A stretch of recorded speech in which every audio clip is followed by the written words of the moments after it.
you said you spent a year not doing music. Yeah. What got you back to saying, no, you know what, this is my voice, I'm gonna put it out there again? First of all, I'm lucky to have a lot of great friends and family around me who are there to push me. And everyone wanted to see me win at the end of the day. And I wanted to see myself win too. So after that year and a half, I realized, what's the point of putting away something that I love to do?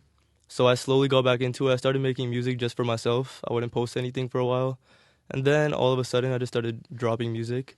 And it started getting a lot of reach. So I was like, let's get back into this. You said in the end that you didn't want hate to motivate you. Mm-hmm. That's a good quote. I do not want... You should never let hate motivate you. Because I realized one thing, whoever's hating on you, the main reason they're hating is because you're doing something they wish they could do. They want to do the thing that you are doing, so they want to bring the person down, so they're going to hate regardless. And it's better to look at all the positivity, because at the same time, there's so much positivity coming in. But it's hard to look at that when there's all that hate. How does it feel right now, sticking to what you started with, which is blending both cultures that make up who you are, how you identify in your music, Punjabi and Canadian? How does that feel for you? I love it. This is what I do. This is what I do best, right? It comes to my head when I'm in the studio writing a song, the English and Punjabi mix, it comes into my head, it flows. And I didn't want to do something that was artificial, something that didn't naturally come to me. So I'm very happy that I found what I like to do. What kind of positive feedback are you getting? Are you hearing from people that say that speaks to me too now? Yeah, 100%.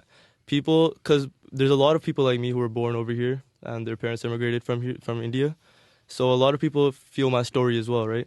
A lot of people understand my story. They see where I'm coming from and they see why I'm trying to mix both cultures together and make sure everyone's all together at the end of the day. What's harder, to make sure that you bring in sort of the maybe traditional Punjabi, how that would sound in music, into the current, how you're making your music, or is it harder to sort of, what's the hardest part of the blend? Do you know where I'm getting at? Is it bringing in the traditional stuff, or is it taking the new stuff and making sure it sounds traditional? Where do you start? So how I start is I stay with the hip hop side of things, the American side of the culture. And then I start blending in my culture into there. I'll say lines from my culture, or I'll add some musical instruments from my culture.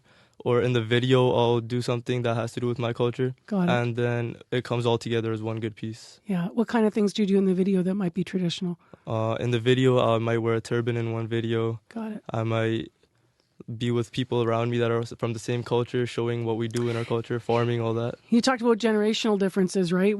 Culturally, so many of us have those where go back in our families, and then there's just that shift in the family where it's like, hang on a minute, you saying that, born in Canada. Yeah. Do you have supporters now that are from those other generations that might have been more traditional, that are kind of understanding what you're doing now and supporting you? 100%. I feel like I've shifted a lot of people's minds. A lot of people who are from the generation before me, they started to get onto the idea of what I'm doing now. And obviously not everyone's going to fully hop onto the wave. They're not going to understand what I'm doing, but at least they're trying, right? Yeah. People aren't really just pushing it to the side fully. They're at least trying to understand it now. I've noticed that. What's next for you? You're 18 still. You're still young. So what's your next goal?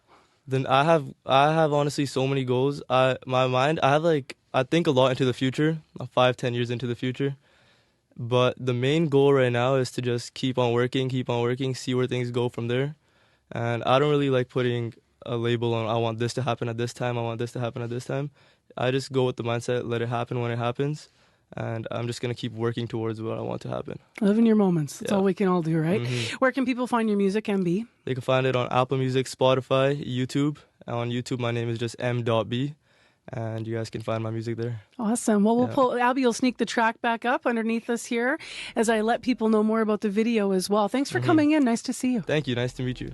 That is a Winnipeg hip-hop artist, MB. Also, of course, his name is Mehtab Brar.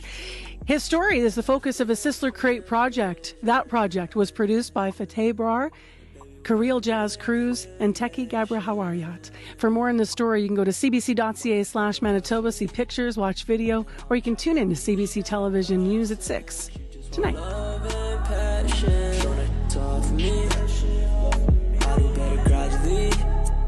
But she said words be less than action. The way I treat you, baby, you're more than just finding me. Know the type of love she need. And I wish I could be that person. She just want love.